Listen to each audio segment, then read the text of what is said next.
Welcome to another episode of Don't Panic Geocacher. My name is Arjen and I go by Waterfan5 on the geocaching.com website, and I'm here to talk today again about another mystery cache. I'm doing that together today with a friend of mine, HoochDog, and we will be discussing one of his difficulty 5 puzzles, Infiltration Impossible. You see the GC code right here. And together we'll give you some tips and tricks and some background information about how this puzzle was created, what inspired it, but of course also how you can solve it. So this is the puzzle page.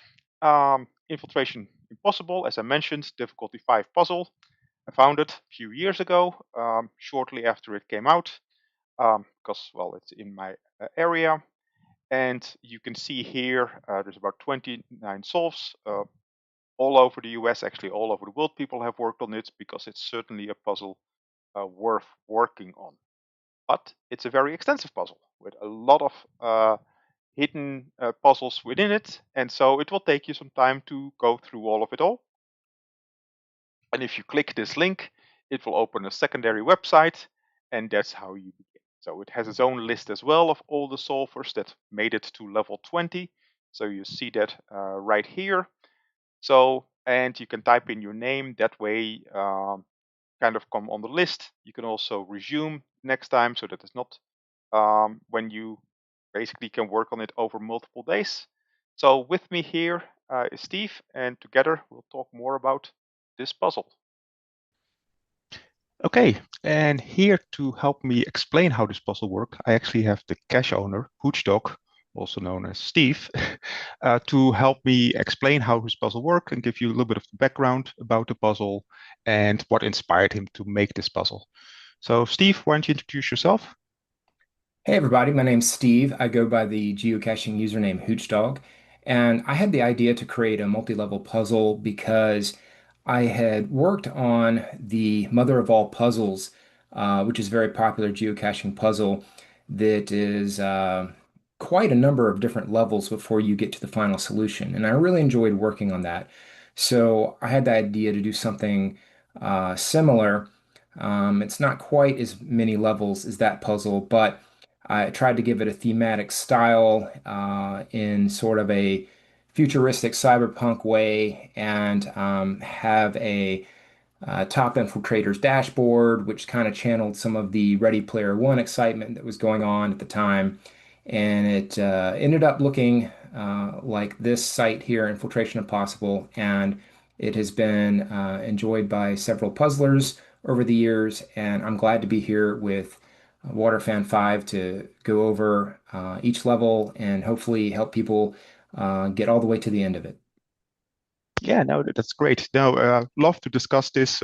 We'll see how this goes. Indeed, there's quite a few levels to go through, but yeah, you see, like you already mentioned, it has been enjoyed by many people. If you look at the list, it's almost like one of those certitude lists, right? Where you can see who has solved it, and it's quite a long list of people that have gone through the action and gone through all the 20 stages of what we're going to do. So yeah, from my understanding is you create like an account, and then also allows you to resume later with that name, so that that's like great scenarios that you don't all have to do it at once because some of them are quite involved, as we'll see. So yeah, let's begin and let's see where we are. Okay, so just a little thematic introduction. The theme is that you're trying to secretly infiltrate some mysterious building. You work for a mysterious organization, and you need to solve puzzles to ascend each level of a tower until you ultimately find out what's going on with this mysterious organization, the Cosmic Cyber Corporation. The puzzles take the form of terminals where you have to enter a result. And generally, the puzzle is presented ahead of time, so you figure out what the answer to the puzzle is, and then you enter that answer in the terminal. As we can see in the first mini puzzle here, this is just a warm-up explaining to you how it works. It's pretty much repeating what I just told you there, and then you go to answer the security question. This is just a warm-up puzzle here, asking you to enter your level 1 passcode. The big clue in this puzzle is the name of the droid at Bash is the common name of a, I'm sorry, it's the name of a common cipher with the same name at Bash.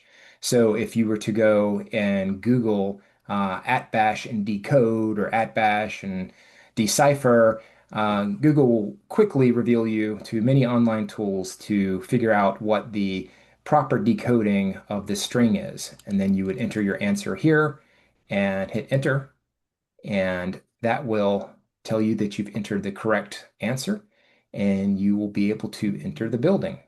So we enter the building, and you navigate the floors through a turbo lift that will take you to all the various levels of the puzzle. So we'll just go straight into level one here. This is just some flavor text. You can follow it as we go, but I'm just going to be focusing on the puzzles and their solutions for now. So I'm going to go into the slogans department, and I'm going to access the security terminal, and I'm going to access the security question, and I'll stop here. Yeah, no, thank you, Steve. Yeah, I think one of the things I really appreciated, you can of course see how much effort went into creating this, right? And I think if you listen to, for example, some of Busy Magic's how to create a puzzle talks, he always talks about a good puzzle takes a lot more time to create than to solve. And very clearly here you can see the amount of effort that it took here to make all this stuff, all this nice website and all these interactive games that we'll see. The second thing which I really appreciate is that there's always hints to help you get further. So we saw with the first one, you already mentioned the name at bash, then kind of gives you a clue of where to go. And I think the same with like the level two, there's already hints on here what you need to do. Not only is there like this blinking X at you, but even like the text below says, please fix. And then it again points to that X, right? So, and that is really what this puzzle is. So if you click on this X, you will suddenly notice that it starts resizing, right? And if you have done things like that before, like where there's like lots of ones and zeros or two types of combinations, then you may already know what to expect, that this will slowly start turning into something that you can interpret. And it's just a matter of resizing it enough. And if you paid attention, then yeah, suddenly you will see it come by, right? So if you do the right column size and row size, then suddenly you will see a text. And this is actually a very common scenario. I've seen other geocaching puzzles using a similar technique, but not with this nice interface, right? There you have to resize it manually using either a notepad or something else. Now you can do it on the screen. And like the other one, you enter the password and you're done with level two. So One two thing, down, 18 to go, right? I'm sorry, I didn't mean to talk over you, Arjen. I just wanted to point out that after the initial publication, each level has an additional hint function that is an attempt to just give you a little bit of a nudge in the right direction. I'm not going to really speak of the hints that are down here, but when you're going through it, feel free to access them, and it should be able to give you a little bit more context about each puzzle. Yeah, and I think with all of these, I think it's very clear. And of course, with any puzzles, you may get stuck, right? But this is very much meant to be self-containing, that you can go through it. But I assume, Steve, it's okay if people message you if they have any questions about the level? Oh, always. Great. Okay, so we've solved the level one puzzle. So we go back in the turbo lift, and we can see that the level two has been unlocked. Now, this is an interesting level because if we go, we can see that there are some navigation options down here. It was the original intent of this puzzle to be sort of an open world style puzzle that you had to navigate in any order. It became technically difficult to implement such an experience, so it's mainly linear, just going straight up. But there are some puzzles that are you kind of do along the way, and this is one of them. As we examine this painting here, this just looks like it's part of a painting. And so this may become important later. So there are several things you can do. You can save this file to a disk. You can bookmark this particular page. Every single page within this game site can be bookmarked explicitly. So you have either option to kind of retain this information as you go. We'll talk about that later. So we're going to enter this hallway here, and we are going to access the terminal. Enter level 3 passcode. Oh, before we get to the answer, we have to examine this weird printout. Now, this is one of the weirder puzzles in all of Infiltration Impossible.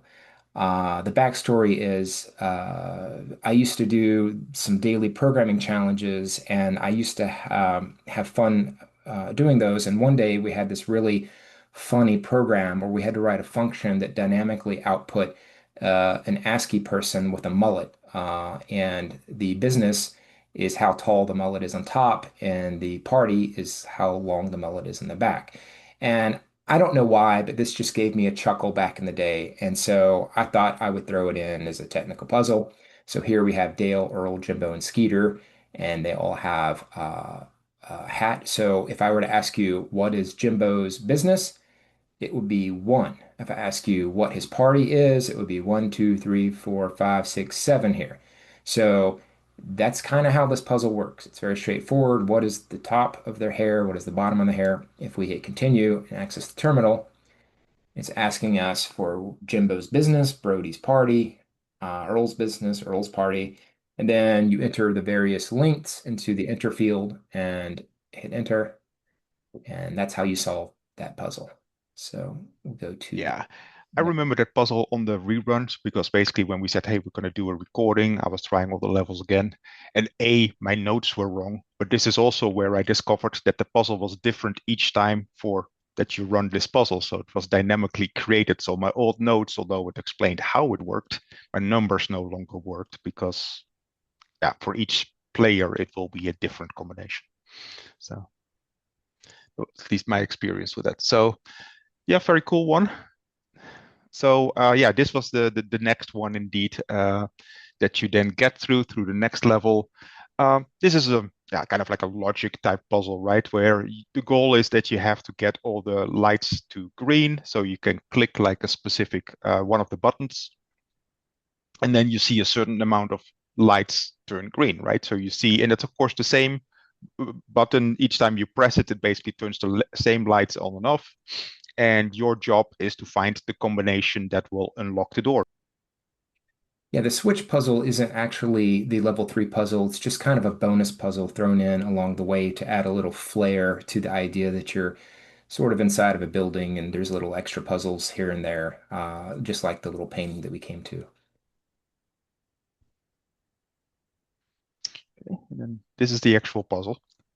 So yeah, there's kind of like a little email here that you have to go through, and of course, reading it is here is important because there's always little hints in here that you have to do. Um, and so here it talks about the infiltration system, and you have to do some calculation here, from what I recall.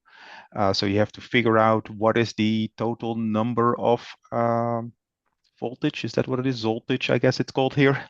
You, What you have to calculate, but it still follows generic math answers. So if you do that, um, you get basically the 5800, and then you have to, well, divide it by what you see here, and that will then give you an answer that you have to do. yeah, Anything else you want to talk about, Estelle? Talk so about this, Steve? briefly, this is just sort of a mathematical gotcha puzzle. So if you read something increases by 97, then it decreases by 92, then you can naively say, oh, well, that increases by 5 a day. So all I have to do is divide 5,800 by 5. But it's just a wording problem because the question does not rely on what the average daily increase is. It wants to know when a threshold has been passed. So since the value goes up 97 every day, then you have to take that into consideration with your math function. So you kind of just need to figure out the math of going up 97, coming down 92. There's a formula for doing that. There are several sites that can help you with it. And in the days of ChatGPT, you can probably just stick this into a puzzle and it can tell you how to do the math to help you along. But back when the puzzle was created, none of that existed, so it was probably a little bit more difficult. So we'll enter the answer Yeah. here. You just have to remember that at the end, when you suddenly add 92 to it, you may make the threshold. And so it is not completely a pure division. There's a little bit of extra to it. And the hint is a little reminder of that, just to say, hey, just take that in consideration. So we'll hit enter and we'll head up to the next level.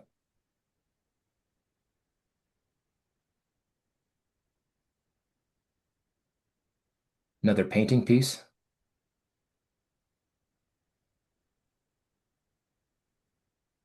Okay, this is a puzzle I really like doing. It's one that um, I thought about for a long time and really hadn't seen anything like it at the time. I'm a big fan of optical illusions, and that's the whole gimmick with this puzzle. Here we see the zeros and ones with lines straight across, and you have to enter in the value down here. So you might think this one's a zero, this one's a zero, and this one's a one. But the dirty little secret of this particular level is that this gray bar is the exact same color all the way across. It being lighter on one side and darker on one side is completely an optical illusion. So knowing that, you should be able to get the answer fairly quickly. We'll enter that here. Yeah, and that's certainly a theme that I noticed. That a lot of the puzzles have like kind of like a gotcha thing in there, like you talked with the math one, that there is kind of like an extra level that you have to get through. Same with this optical illusion, right? So you have to think a little bit further than just the pictures, like, hey, zero, one, often then not that straightforward, which keeps it interesting.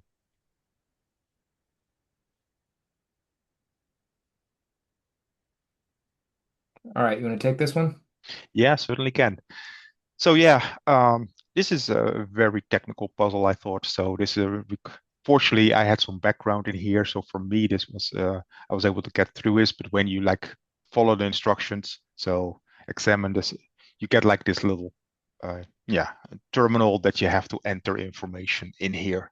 So well, the first one already gave you like the information. Oh, I didn't even know there was like a help in there, but yeah, it told you who it was, right? Whose terminal it was at the beginning, I think, of the previous page. Yeah. And so, okay, help.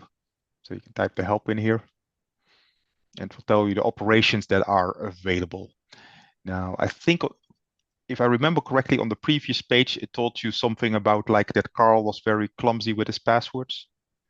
Yeah, so this whole terminal is just a simulation of hacking into somebody's workstation. Uh, you type in help, it shows you what the available commands are, and then you type in help command, and it tells you what each one does. So I did the first one here. It says list files and directories. Well, that seems pretty nice. So we'll just execute that command. And we see here that Carl has two files here, recipes and passwords. And so, all right, well, recipes, what does that do? Command not found, type help. Okay, we type help. All right, what are some other commands? Well, let's look at the next one. We got a command called cat. What does that do? It displays file contents. All right, so let's try that. We'll type in cat recipes.txt, and there's the contents of the file for a terrible hamburger. So after that, it should be fairly straightforward to figure out how to find out the password that Carl did not hide very well. And once we know that password, we can leave the terminal. It actually looked like a pretty decent hamburger. Yep, there's a lot of opinions on that. The one little trick down here you'll notice is that no matter what you enter here, you get the wrong answer, but you can log in as Carl. And now that we know Carl's password, we can enter that in and get to the next level. Oh, my sources say no. So you'll have to forgive me. I am actually using a demo version of our site here, and it has a few technical kinks, but puzzles are the same for the real one. Yeah, just for the video, didn't want to give everything away, so that's why you see us enter like XXX the whole time. That's basically just to make it still that you have to go through all the puzzles and get the answers yourself. Another piece of artwork. Yeah, the artwork was very frightening. It gives this like cyberpunk or Blade Runner type feeling when you look at the artwork. It's always not quite sure if that was on purpose, but it always gave a very threatening like. Yeah, I wanted for the theme, I wanted it to be a little on the ominous tone because if you're exploring something and infiltrating something, you don't know quite what you're going to encounter. Is it scary? Is it good? Is it bad? So it's just sort of part of the theme of just being engrossed in a puzzle more than just like, hey, here's the puzzle. We'll access the terminal. Okay, now this was a original puzzle idea that I came up with that has had various degrees of success. And the way this puzzle works is it's sort of like a mental breadcrumb trail. You can use the answer for one clue and you combine it with the subsequent clue to figure out the next word. And then you repeat that process and you take the next word and combine it with that word. And a lot of times Google searches will help you out. Let's walk through this number one together. If you go and Google WKRP, you will most definitely find a reference to an old 70s, 80s TV show called WKRP in Cincinnati. So Cincinnati is the obvious word that we can get from WKRP. Now, if you take the word Cincinnati and you Google Cincinnati MLB, you'll most certainly get a search result that is the Cincinnati Reds. So we get the color red. If you Google Red Rising, you will find a book entitled Red Rising. A very good book, by the way, highly recommended. Then, if you type in Red Rising author, you will find the name of the author, Dan Brown. And now we see the word color, so we know that the answer to the first one is brown. Now, if you repeat those steps for stage two, you should be able to eventually come up with another word which should help you solve this particular puzzle. And again, you can message each other, collaborate. It's all good. Yeah, the button here is a hint as well, right? So the button here says sister at the end. That's certainly a hint to the final puzzle that you need to do.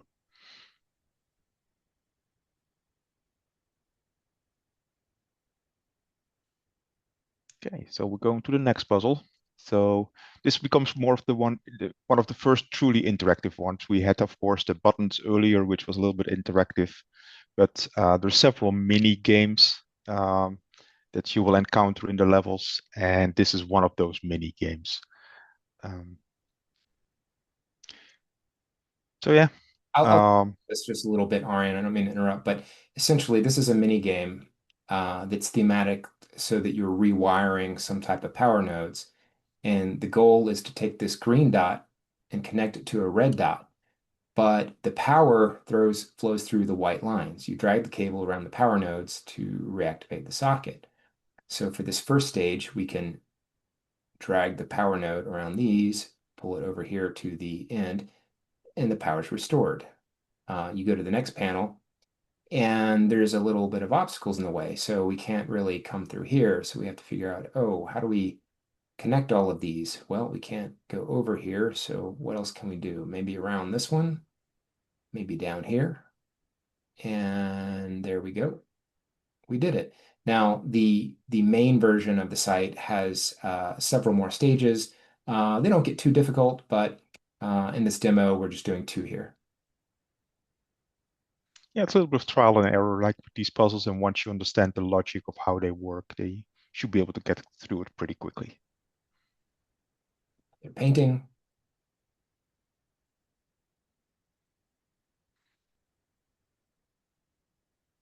Okay, yeah, another email with another cipher, right? That you have to encode. This is an interesting one because it's based on real life. So you look through here and you figure out, well, what are the hints here? And I say, all right, well, Derek, this is the fictional person you're infiltrating as. But the real clue here is the person this email is written to, Shy Coleman, and says, hey, your keyboard is gibberish.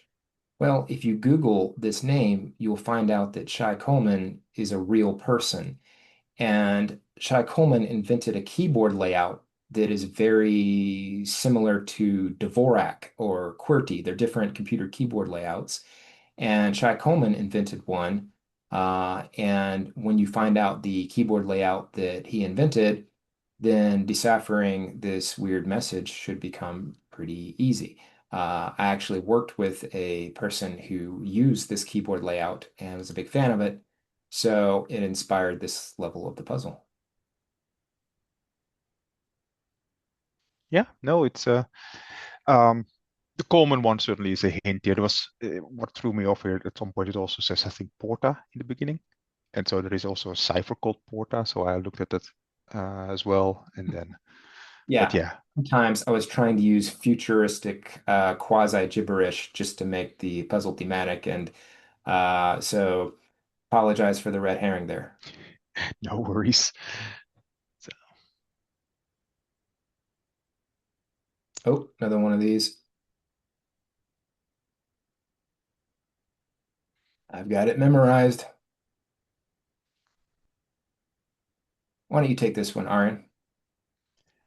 so yeah, another puzzle. So here, what you see here, of course, is you're looking at the sky, and you have to answer what you're seeing here. So this is a little bit of like either you recognize it or you don't, but what this is of course a constellation that you have to look at a specific star configuration here and see if you recognize it.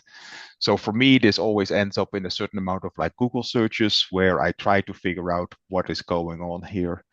Not quite sure if there's any hints here, Steve, to what constellation is other than the formation. So I think really I didn't provide a lot of hints because I'm not a professional stargazer by any means. But if you live in North America, these three dots should be very commonly known. This is the Belt of Orion, and it's part of I can't remember if it's the Big Dipper or the Little Dipper. I think the Big Dipper. And so the belt of Orion, or these three dots, that is very common constellation to identify. And this entire constellation can be easily identified knowing that this is Orion. And so this is the constellation of Orion. So if you just look up some information about the constellation of Orion, there is one particular star in that constellation that has a reddish hue. And that is the one that is being outlined here. So it should be straightforward from here to figure out what the reddish hued star is in the constellation of Orion. So yeah, this is a little bit of a visual recognition, but if you were to just do a Google search for constellation, three stars in a row, you're probably going to hit top result being Orion. So it's a little bit more difficult. And as you progress up the tower, the goal was to make the puzzles more progressively difficult. So, we're getting into a little bit more of the harder levels now. As long as you don't say it 3 times, you should be able to find the answer. Yes, that was another great hint. We'll go up to level 10.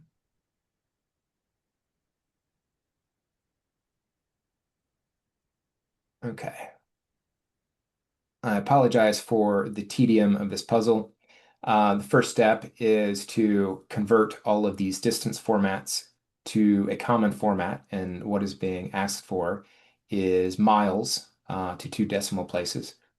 And this particular puzzle was actually based off of a field puzzle that I did one time on a mystery cache that I really enjoyed. You show up at the posted locations, and they say travel north 15 feet, then travel east 100 feet, and then travel south. And, you can follow the instructions on the puzzle site and actually go and do all that, or you can realize that when you're being told to go north, south, east, and west, you're actually on a grid, and you can use the good old Pythagorean theorem.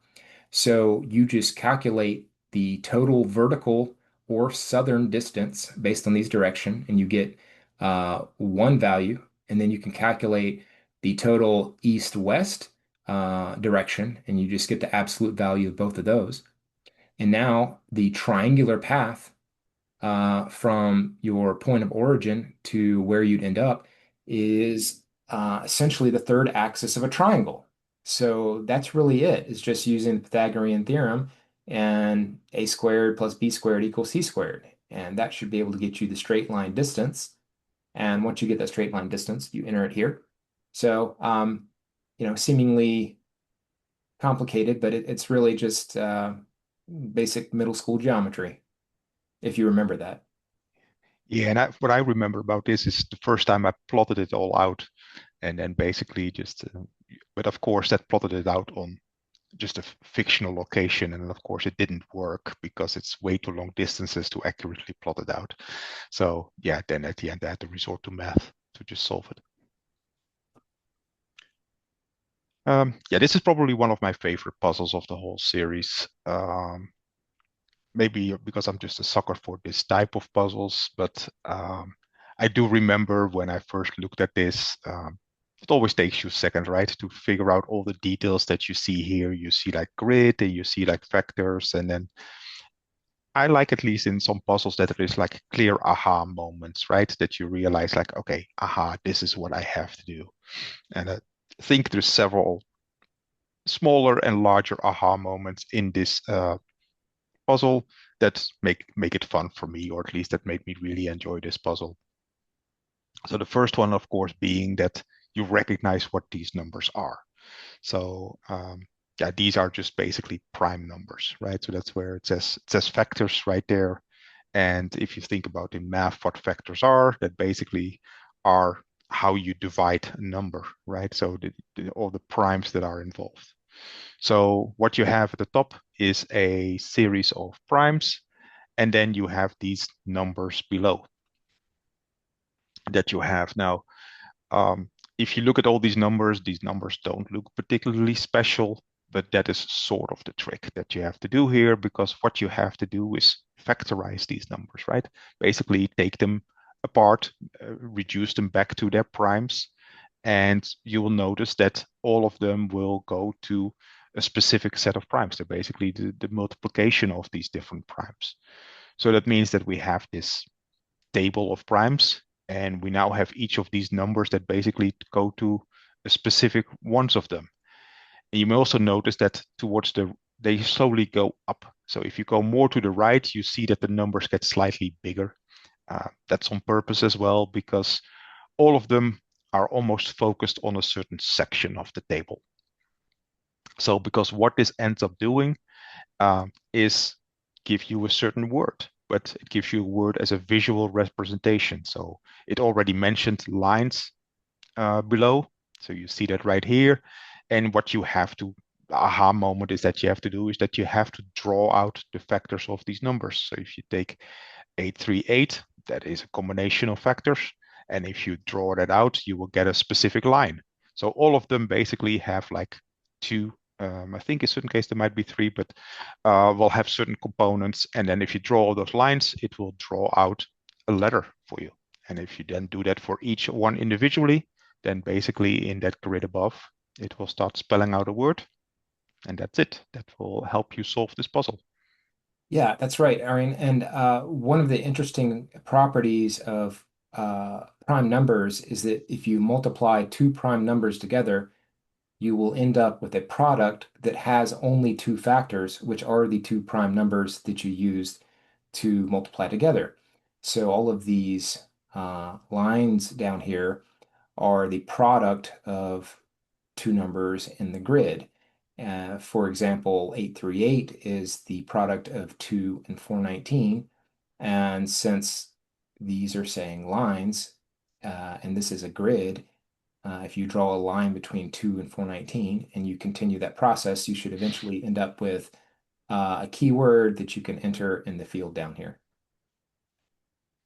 Yeah, and I remember when I did this puzzle again, I didn't realize that my notes were slightly off. So it's like, oh, it's not the same keyword. So I did the whole puzzle again, only to realize that I had made a mistake in my notes. So yeah, so I've done this puzzle a few times.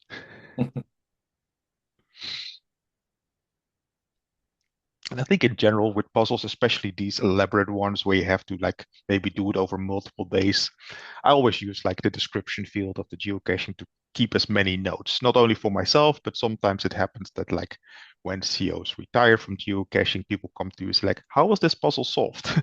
And so, and it doesn't matter how many notes I take because I always look at my notes. It's like, yeah, I have no clue what I was thinking. So So this puzzle has a pre-hint on the flavor page. You'll notice that every floor is a different department of the Cosmic Cyber Corporation, and this one is the shipping and receiving department. So when we access the terminal and it's asking us for a passcode, we're presented with another email. And Lori is emailing our protagonist here. And there's an inquiry, actually, it's a reply to our protagonist. And he's asking about some really old information. It goes all the way back to 1951 about some routes. And she provides these routes right here: Seaside, Oregon to Ogalla, Nebraska, New Haven, Connecticut to Derbyline, Vermont, and so on and so forth. Well, one of the key clues in this particular puzzle is the year 1951 was before the the invention of the U.S. interstate system. So if you were trying to figure out how to navigate between these cities in 1951, you were going to have to use the U.S. highway system. And the U.S. highway system is numbered. So once you figure out the highway involved with each of these routes, you'll be able to extract a number. And you'll quickly see that all the numbers fall between 1 and 26. So they all correspond to a letter in the alphabet. And once you figure it all out, you'll be able to get the answer to this particular puzzle and keep on infiltrating the tower. Yep. No, this was another interesting puzzle indeed. 1951 of obviously being the clue to the Eisenhower period or before Eisenhower highway system, interstate system. So yeah, I'm going to heed the warning here, and I'm not going to click this in the demo, and we'll head straight to the puzzle. And this is one of the least popular stages of Infiltration Impossible. So I'll let you talk about it, Ari. yeah, it's certainly I'm probably one of the ones that will have complained about it because my weakness is always music puzzles. As soon as I see a puzzle with musical notes, I'm like, maybe another day. So certainly when I reached a puzzle here that had musical notes, it's like, okay, I guess I will have to do this. So yeah, with all of these, there's multiple ways that musical puzzles can work, right? So there is like chords that they can use length, they can use, of course, the musical notes itself as the theme of what you have to do. And so often it starts a little bit with trial and error to see what you come up with. Now, for me in this puzzle, um, the first step was indeed, okay, let's try to convert everything to a specific alphabet, right? To come to a specific letter. So it already mentions that here, kind of at the top. But when you start doing that, you will quickly realize that, yeah, that doesn't give you something that looks like a keyword. So there's a couple of extra steps that you have to do here. And the puzzle already kind of hints towards that. So it talks about like the 12 different notes here. And that means that the number 12 might be important. So yeah, what you have to do here is you have this little numbering system that's almost introduced right at the top. It basically gives you 12 numbers. And so that means that using the theme below, you can kind of convert now this text below to numbers. So now you will get a whole long series of numbers. But again, it mentions ASCII letterman as the name. So that is another clue what we have to do ASCII. But you will notice that if you start converting these straight to numbers, that it won't really work, that you can't really get through it. So there is another step that you have to do. And now you sort of have to look at like, well, what do we do here, right? So we have this 12 distinct nodes. So we have a 12 base system. And so that is really the aha moment, the gotcha that you need to do it. You need to scale it to from this 12 base system back to a regular system of 10 decimal. Let me just interject here. So the puzzle has actually gotten easier since the initial publication. That was an extra step initially that the power solvers all got through. But currently, there is no base 12 conversion. Uh, Oh, so if you'll just note that the puzzle says the first note begins at C. So if you just consider this one, this two, this three, this four, this five, this six, all the way up, and you then come up with a numerical value for each of these notes. So this particular note, this looks like it is over here, F sharp. So this will be 1, 2, 3, 4, 5, 6.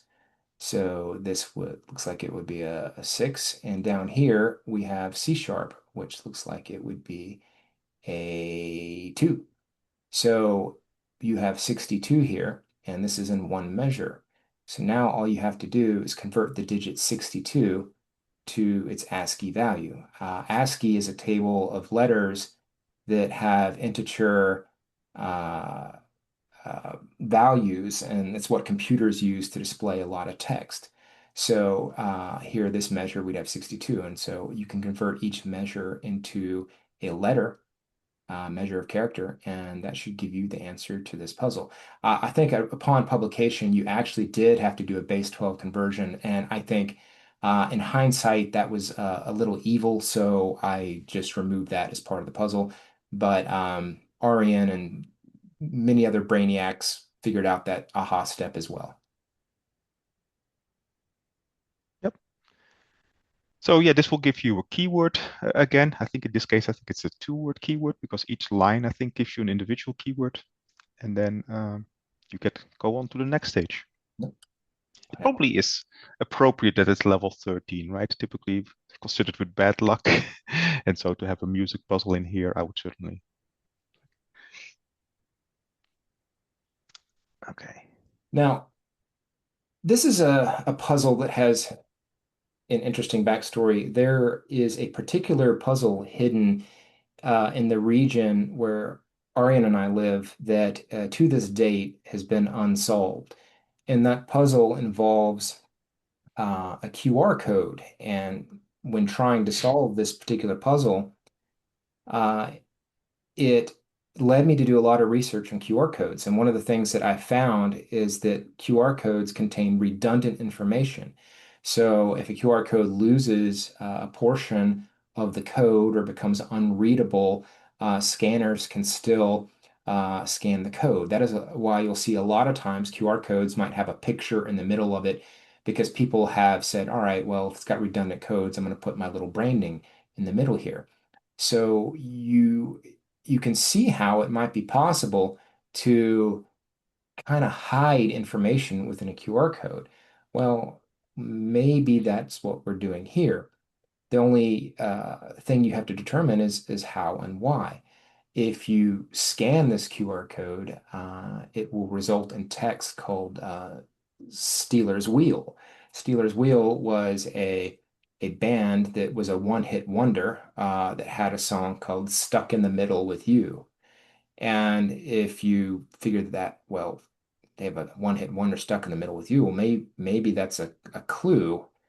And if you really do some uh, deep analysis of this puzzle uh, in a paint tool, you'll see that some of the bits in the middle of the puzzle here are not actually black. They're a very subtle difference. They're a dark blue. Now, that might seem a little evil, but I had recently finished working on the MOAP, the Mother of All Puzzles puzzle sequence, and there were several stages in that particular puzzle that involved very subtle color changes. So, I had recently finished that and sort of stole the idea of just very subtly adding bits in here. And so several of these lines, 7 across, have non-black bits.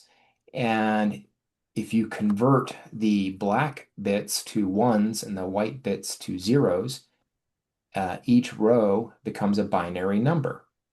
And that binary number, once again, I believe you can convert it to ASCII, which was what we did in the last puzzle, to get yet another keyword.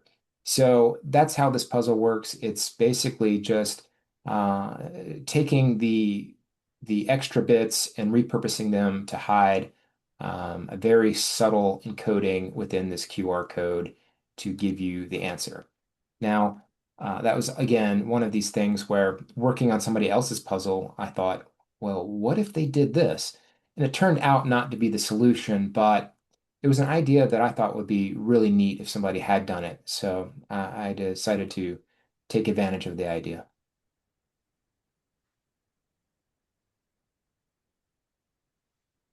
Okay, there's another piece of the painting, but then we'll get to the next level as well.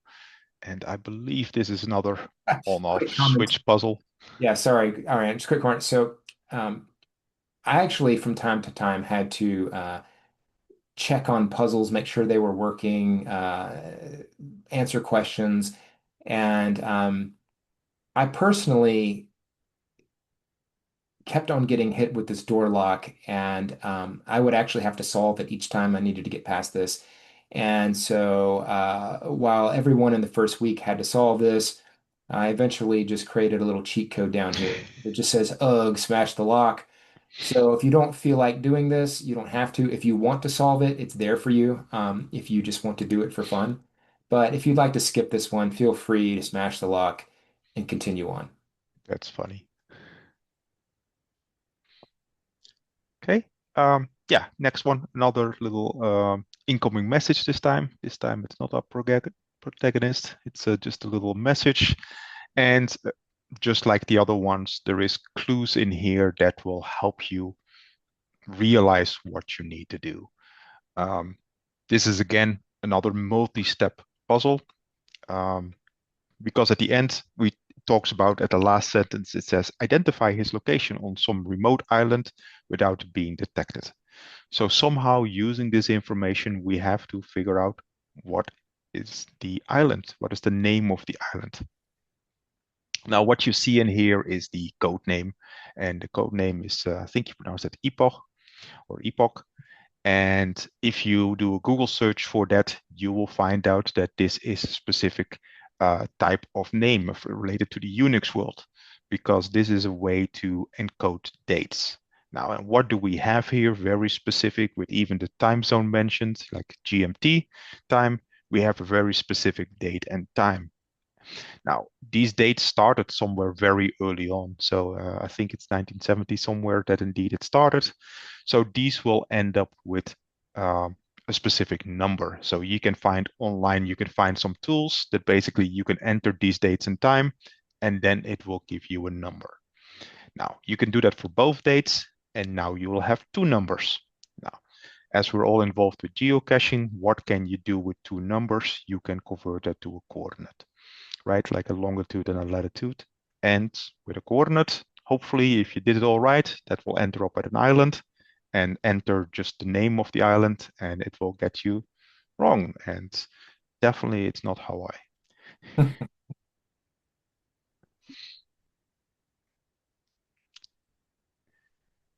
Probably is another nice place to visit. I don't think I've been there, and I'm not quite sure if there's geocaches there. I believe there are a few, but we don't give out too many hints here. Yeah, there's one or two. All right. Let's see another painting. All right. Now, this is the extraterrestrial communication department, and it's one of my favorite puzzles in Infiltration Impossible.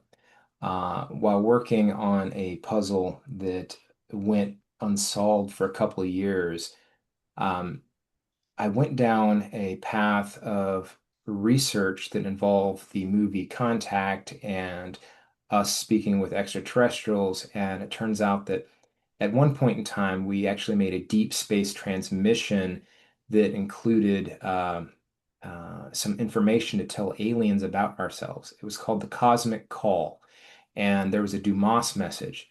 And the point in the movie Contact and in the Dumas message is that mathematics are a universal language.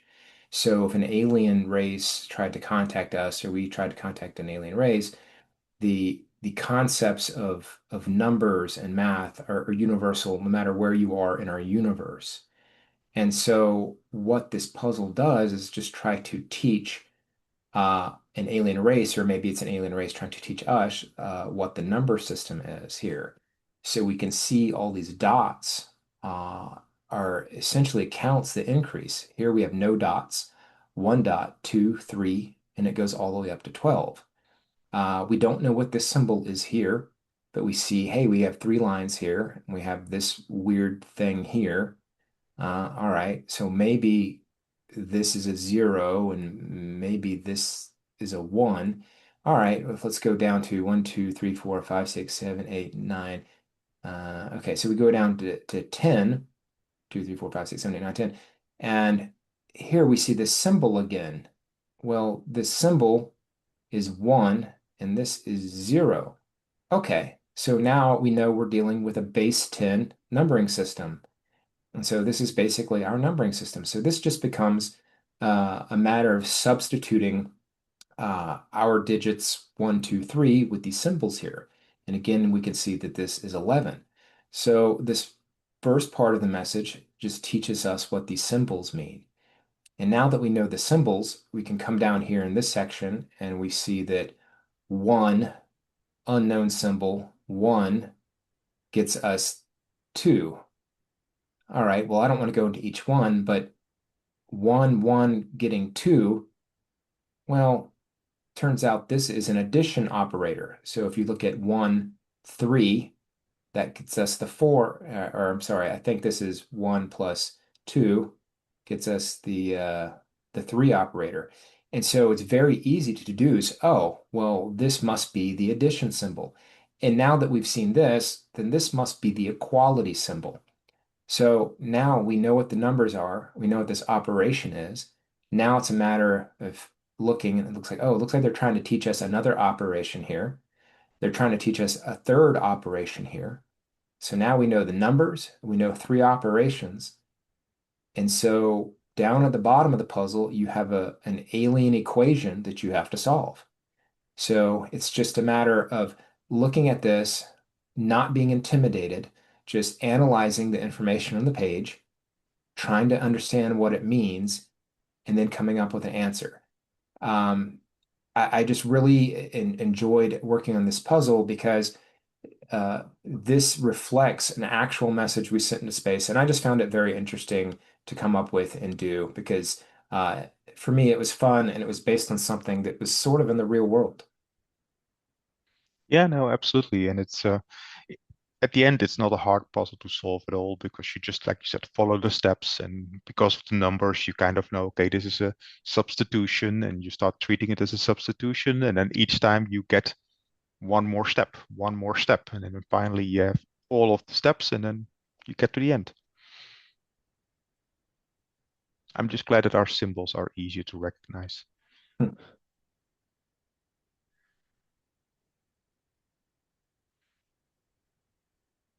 And I think if I'm not mistaken, this is now the combination level, right? Right. So this is the level where we saw the little art paintings and you saw these together. And this is where they become important because all of these abstract art paintings that we saw in the elevator, and because we can return back to the lobby, we can actually go back to all the paintings. So in case you missed a screenshot or you didn't take a copy of something or you didn't make a shortcut to it, then you can just go back to those levels and grab all those pictures. I think in total there's like 6 or 7 of them. Um, there's a number of them, and now you have to figure out what to do with them. Um, I remember the first time I looked at it, I thought like, oh, I know this because I thought that from one of the earlier pictures I had figured out what it was going to say. And of course, it wasn't that simple. So you have to find out some way to combine those paintings together.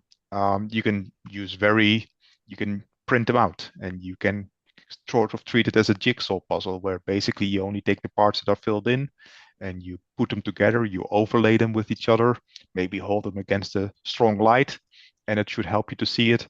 Or you can use like a Photoshop or some other paint tool and cut out the white parts and kind of like multiply the different layers of the different images, and that should then get you to uh, an answer, very thematic answer. Yeah, the last 3 puzzles, again, increase in difficulty. So this one is a little bit more technical. If you have collected all the puzzle pieces, perhaps you have a video on this, Arjen, or maybe people can find one online, but there are paint programs that you can use for free where you can merge all of the separate pieces into a single picture. And when you do that, it will reveal a key word. There is a paint program that I like to use for free on the internet that's web-based called Pixlr, Pixlr. And if you need help, these last three levels, or last two technical ones, I've written a write-up guide that I can help send you on exactly how to use specific tools to solve. And maybe I'll try to host that somewhere and try to include that somewhere in the near future here. So Yeah. once you combine all of those images into a single image, you enter the word in the image that is revealed, and you move on to the next puzzle.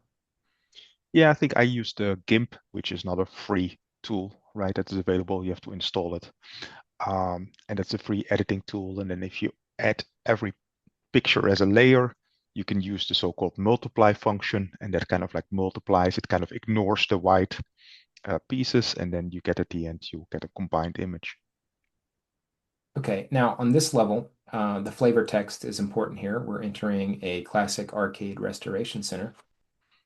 And when we enter this, uh,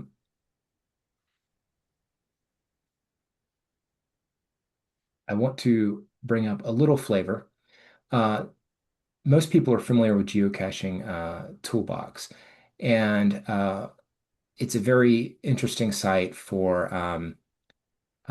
helping decode some puzzles. And where is the other substitution ciphers? So there's like a list of code tables. If you go below, there's like a list of code tables. Yep, right there. Anymore. And one day I was browsing through all of the code tables, and I came across one that I thought was really interesting. So I just wanted to show it here, the Space Invaders alphabet. And I thought, wow, that's different. I've never really seen anybody use the Space Invaders alphabet cipher. And so I had the idea to use the Space Invaders alphabet cipher, but I thought it wouldn't do to use the Space Invaders alphabet cipher without it being in an actual game of Space Invaders. So for this particular level, in the arcade center, we're going to examine a cabinet, and we have an interactive Space Invaders game, and enter to play and X to fire, and you can use the keys to navigate. So we'll hit enter, and now we'll start shooting our little aliens.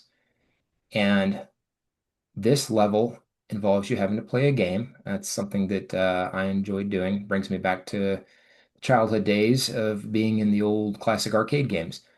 And once you are able to complete one level of the Space Invaders, you'll notice that the game glitches. And if you take a close look at that glitch and then remember the Space Invaders uh, cipher that I just showed you in Geocaching Toolbox, you should be able to come up with a keyword fairly quickly. So the aha moment in this one was seeing this glitch appear over and over again, and then realizing that, wait a minute, maybe they're trying to communicate something with us here. Maybe it's not just random. And then it does take some research to figure out that there is a Space Invader cipher. But again, we're in the hard level stages now, and that's the interactive aha moment of that level. So we access our terminal and enter the secretly revealed arcade keyword,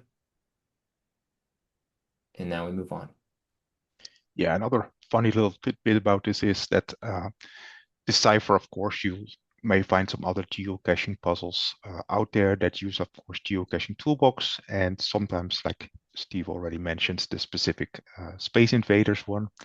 Now, the maker of some of these games, for example, Miss Pac-Man, is actually a geocacher named Retired Guy, and he has several video game-based puzzles, both in Florida, I think, as well as in somewhere in Northeast and in the New England area. And yeah, he uses a lot of like space or video game themes because, well, he was one of the makers of the video, those video games. So it's just a cool little backstory there. So we're getting towards the end, and this is certainly, as you mentioned, you try to make the difficulty up go up, and this is certainly, I think, the most difficult, or at least technically most difficult one um, that you have to do now. The good thing is that what you do here, I actually have a specific video about the technique being utilized here. Um, but yeah, this becomes a sound related one. And Steve, maybe you want to tell a little bit more about the background of this? Yeah, again, working on another geocaching puzzle that involves sound. One of the things I noticed while investigating the puzzle was that the sound file used in the puzzle was a stereo track. And one of the things that occurred to me was why is it a stereo track? Because when you pulled it up in an analysis tool, the left and right channel looked identical. And then it occurred to me, well, maybe they aren't identical. Maybe there's something hidden there. So how can we determine whether or not two audio tracks are identical? And as Arjen mentioned, he has a specific video describing how to do this.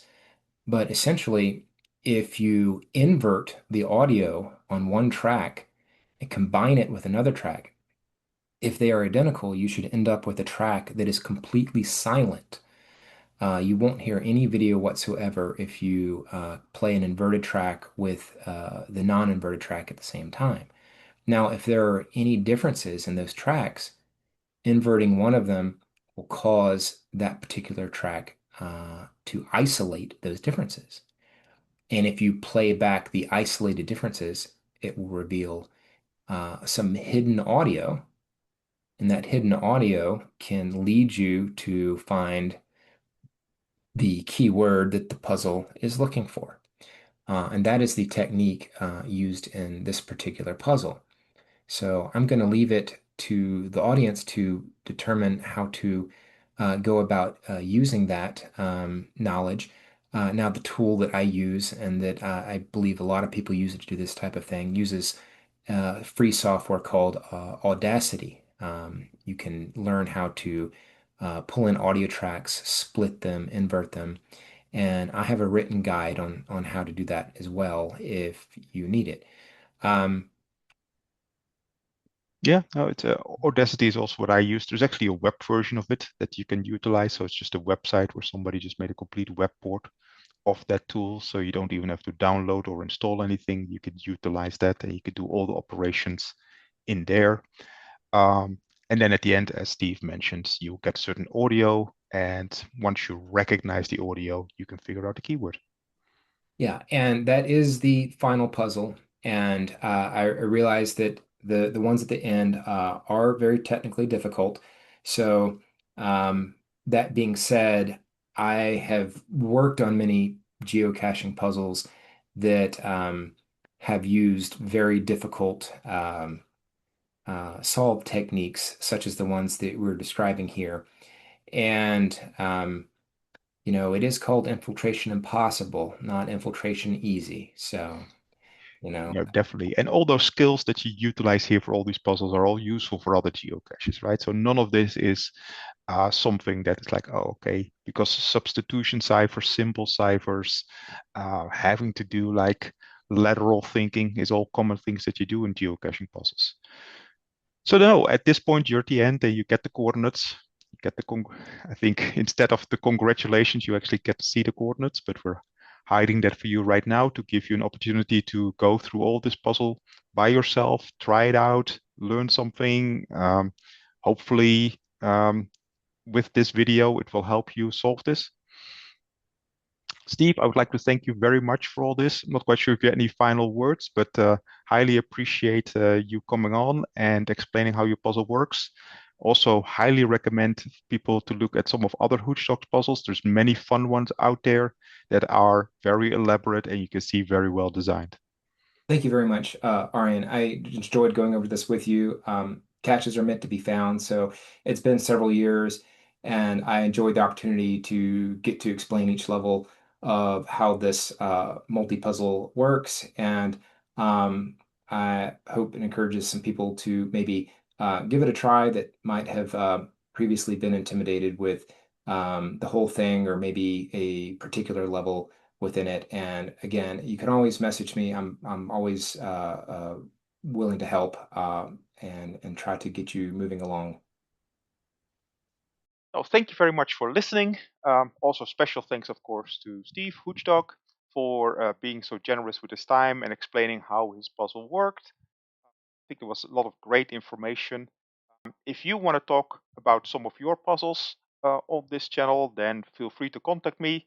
You can reach me on the geocaching.com website as Waterfan5, or you can just give me an email at the email address below. In the meantime, please make sure you're subscribed. That way you get notified of any future puzzles. And feel free to leave a comment if you would like to see more episodes like this, where we talk together with another geocacher about some of these puzzles. Love to hear that. Please like and subscribe.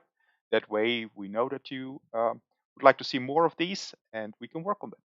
Thank you very much and hope to see you next time.